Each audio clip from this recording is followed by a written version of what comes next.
ஜனா tips சேனலை subscribe பண்ணிக்காதவங்க subscribe பண்ணிக்கோங்க. பக்கத்தில் உள்ள பெல் ஐக்கானை கிளிக் பண்ணிக்கோங்க. அப்போ தான் நாங்கள் போடுற வீடியோ உங்களுக்கு உடனுக்குடனே அப்டேட் ஆகும். தேங்க்யூ.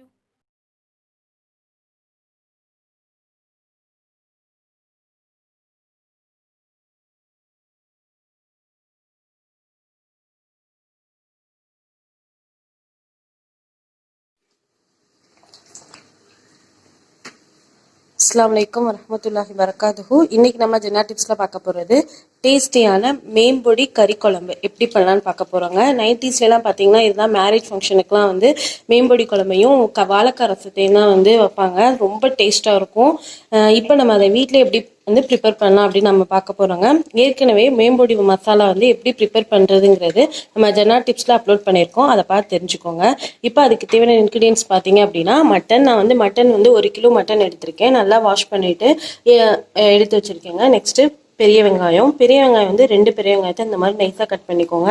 தக்காளி 2 தக்காளி, இஞ்சி பூண்டு பேஸ்ட்டு, அப்புறம் தனியாக வெள்ளைப்பொடி. இதுதான் வந்து இந்த குழம்புக்கே வந்து ரொம்ப டேஸ்ட் கொடுக்கும்.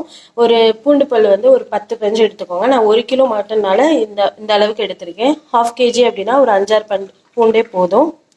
அப்புறம் தாளிக்க பட்டை, கிராம்பு, ஏலக்காய், பச்சை மிளகா. இதான் மசாலா. இந்த ஸ்பூன்னால ஒரு 7 ஸ்பூன் போட போகிறோம். ஓகேங்களா?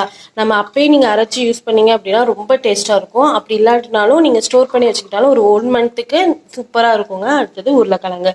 இப்போ இதை நம்ம எப்படி ப்ரிப்பேர் பண்ணலான்னு பார்க்கலாம். குக்கர் அடுப்பில் வச்சுக்கோங்க. குக்கர் நல்லா ஹீட் ஆனதுக்கப்புறம் நம்ம ஆயில் ஊற்றிக்கலாம். இப்போ ஆயில் வந்து நான் ஊற்றிருக்கேன். தேவையான அளவு நீங்கள் ஆயில் ஊற்றிக்கோங்க. ஆயில் நல்லா ஹீட் ஆனதுக்கப்புறம் பட்டை, கிராம்பு, ஏலக்காய். ஓகேங்களா?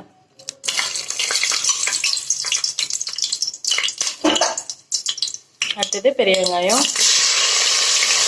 இது நல்லா வதக்கிக்கலாம். இப்போ பாருங்கள், வெங்காயம் வந்து நல்லா கோல்டன் கலரில் வந்துருச்சு. நெக்ஸ்ட்டு வந்து நம்ம தக்காளியையும் பச்சை மிளகாய் ஆட் பண்ணிக்கலாம்.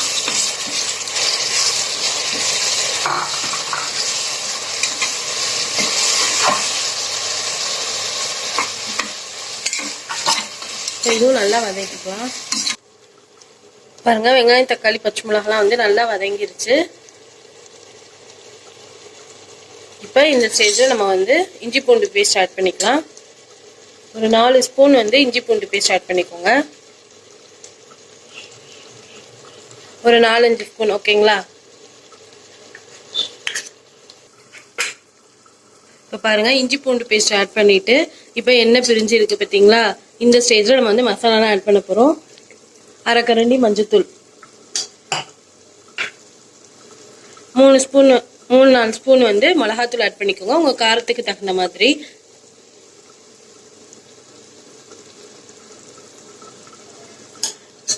இதே ஆட் பண்ணிட்டு நல்லா இப்போ மிக்ஸ் பண்ணிக்கலாம்.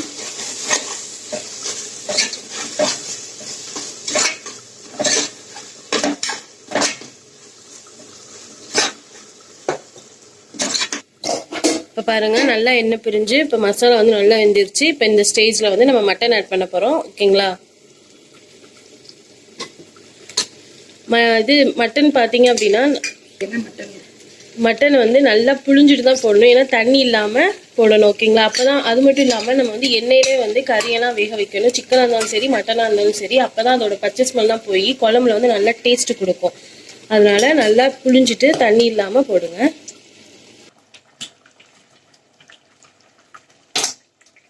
பாருங்க, மட்டன் வந்து நல்லா மிக்ஸ் பண்ணியாச்சு. மிக்ஸ் பண்ணிட்டு நெக்ஸ்ட் தேவையான அளவு உப்பு ஆட் பண்ணிக்கோங்க. உப்பு இப்போயே ஆட் பண்ணாதான் அது வந்து தண்ணி விட்டு நல்லா வேகும். குழம்பு வந்து நல்லா டேஸ்டாகவும் இருக்கும், அந்த வாசனையாகவும் இருக்கும். இப்போ இதை வந்து மூடி போட்டு மூடிடலாம். ஓகேங்களா? அப்போதான் வந்து எண்ணெய் விட்டு நல்லா இந்த எண்ணெய் வெளியானதுக்கப்புறம் நல்லா டேஸ்டாக இருக்கும். இப்போ பாருங்கள், பார்க்கும்போது எவ்வளோ அழகாக இருக்குது பாருங்கள், எண்ணெய்லாம் பிரிஞ்சு. இப்போ மட்டன் வந்து கொஞ்சம் அரை பக்குவத்துக்கு வந்து நல்லா வெந்திருக்கும், நல்லா செட் ஆயிடுச்சு பாருங்கள். இப்போ இந்த ஸ்டேஜில் நம்ம வந்து சீரகத்தூள் ஆட் பண்ண போகிறோம். நம்ம நார்மலாக வந்து எப்போவும் இப்போ நாங்களாம் வந்து 1 kg 1 கிலோ மட்டனுக்கு வந்து 6 ஸ்பூன் வந்து சீரகத்தூள் போடுவோம். பட் ஆனால் வந்து இப்போ நம்ம மேம்பொடி குழம்புனால 4 ஸ்பூன் போட போகிறோம்.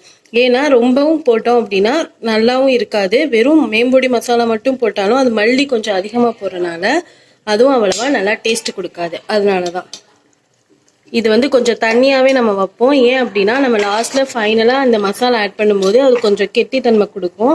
அதனால இதை வந்து கொஞ்சம் நம்ம தண்ணியாகவே வச்சுக்கலாம். இப்போ நல்லா மிக்ஸ் பண்ணுங்கள். மிக்ஸ் பண்ணிவிட்டு இப்போ நம்ம இதோட தேங்காய் பால் ஆட் பண்ண போகிறோம். தேங்காய் பால் வந்து நான் 1.5 தேங்காய் எடுத்திருக்கேன். ஆட் பண்ணியாச்சு. ஆட் பண்ணி உங்களுக்கு தேவையான அளவு குழம்புக்கு தக்கன தண்ணி ஆட் பண்ணிக்கோங்க. தண்ணி ஆட் பண்ணி நல்லா மிக்ஸ் பண்ணுங்கள். இப்போதைக்கு கொஞ்சம் தண்ணியாக தான் இருக்கணும். ஏன்னா நம்ம முன்னாடி சொன்ன தான் ஃபைனலாக மசாலா போடும்போது அது கொஞ்சம் கெட்டித்தன்மை தரும். இப்போ நம்ம நார்மலாக நம்ம எப்போவும் எப்படி வந்து மட்டன் வேக வைப்போமோ அதே மாதிரி ஒரு 5-6 விசிலுக்கு வந்து நம்ம குக்கர் போட்டு மூடி வச்சிடலாம். உருளைக்கிழங்கு வந்து நம்ம லாஸ்ட்டில் ஆட் பண்ணிக்கலாம். ஏன்னா கறியோட உருளைக்கிழங்கு ஆட் பண்ணக்கூடாது இல்லையா, ரொம்ப வெந்துடும். அதனால நல்லா மிக்ஸ் பண்ணியாச்சு. உப்பு எல்லாம் கரெக்டாக இருக்கான்னு பார்த்துக்கோங்க. இப்போ நம்ம க்ளோஸ் பண்ண போகிறோம். ஒரு 5-6 விசில் வரட்டும். பாருங்க 5-6 விசில் வந்துருச்சு. இப்போ நான் குக்கரை ஓப்பன் பண்ணுறேன். பாருங்க, வாவ் எவ்வளோ அழகாக இருக்குது பாருங்க பார்க்கும்போது. இப்போ வந்து நீங்கள் மட்டன்லாம் வந்துருச்சான்னு செக் பண்ணிக்கோங்க. இப்போ மட்டன்லாம் நல்லா வந்துருச்சு. இப்போ நம்ம வந்து உருளைக்கிழங்கு ஆட் பண்ண போகிறோம். உருளைக்கிழங்கு ஆட் பண்ணி ஒரு 5 மினிட்ஸ் சிம்லேயே இருக்கட்டும். நெக்ஸ்ட் நம்ம மேம்பொடி மசாலா ஆட் பண்ணலாம். இது வந்து எல்லா ரைஸ்க்குமே சூப்பராக இருக்குங்க. ஒயிட் ரைஸ்க்கு, கீ ரைஸ்க்கு, மொத்தத்தில் எல்லா ரைஸ்க்குமே நல்லாயிருக்கும். இடியப்பத்துக்கு செம்மையாக இருக்கும். ஸோ ரொம்ப டேஸ்ட்டாக இருக்குங்க. கண்டிப்பாக அதை நீங்கள் வீட்டில் ட்ரை பண்ணுங்கள். இப்போ நம்ம கொஞ்சம் வந்து சிம்லேயே வச்சு மூடி வச்சிடலாம். இப்போ பாருங்கள் 5 மினிட்ஸ் ஆச்சு.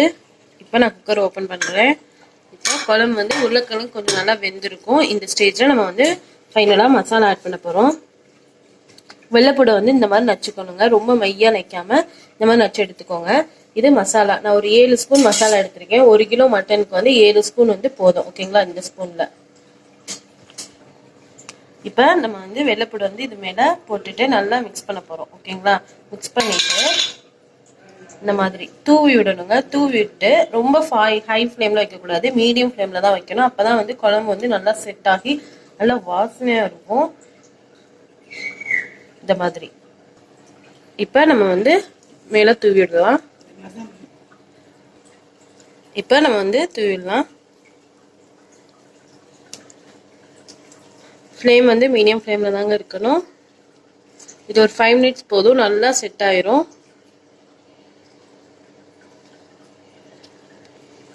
இப்போ நம்ம க்ளோஸ் பண்ணிடலாம். 5 மினிட்ஸ்க்கு ஓப்பன் பண்ணலாம். நல்லா கமன்னு வாசனை வருதுங்க. செம்மையாக இருக்குது. இப்போ நல்லா செட் ஆயிடுச்சு. இப்போ இதை நம்ம ஒரு பவுலில் ட்ரான்ஸ்ஃபர் பண்ணிடலாம். ஓகேங்களா. வாவ் பாருங்க, பார்க்கும்போதே செம்மையாக இருக்குது. செம்ம கலராக இருக்குது பார்த்தீங்களா. நம்ம ஸ்டார்டிங்கில் எவ்வளோ தண்ணியாக இருந்துச்சு. இப்போ இந்த மசாலா போட்டோன்னா நல்லா நம்ம கரெக்டான பக்குவத்துக்கு வந்துருச்சு. இதை நீங்கள் கண்டிப்பாக வீட்டில் ட்ரை பண்ணுங்கள். உங்களுக்கு கண்டிப்பாக பிடிக்குங்க. ரொம்ப சிம்பிள் மெத்தட் தான். நம்ம மசாலா மட்டும் நம்ம ரெடி பண்ணிட்டாலே போதும். ரொம்ப ஈஸியாக நம்ம செஞ்சிடலாம். கண்டிப்பாக இதை வீட்டில் ட்ரை பண்ணுங்கள். உங்களுக்கு கண்டிப்பாக பிடிக்கும். பிடிச்சிருந்தா லைக் பண்ணுங்கள், கமெண்ட் பண்ணுங்கள். எங்கள் சேனலுக்கு மறக்காமல் சப்ஸ்கிரைப் பண்ணுங்கள். தேங்க்யூ.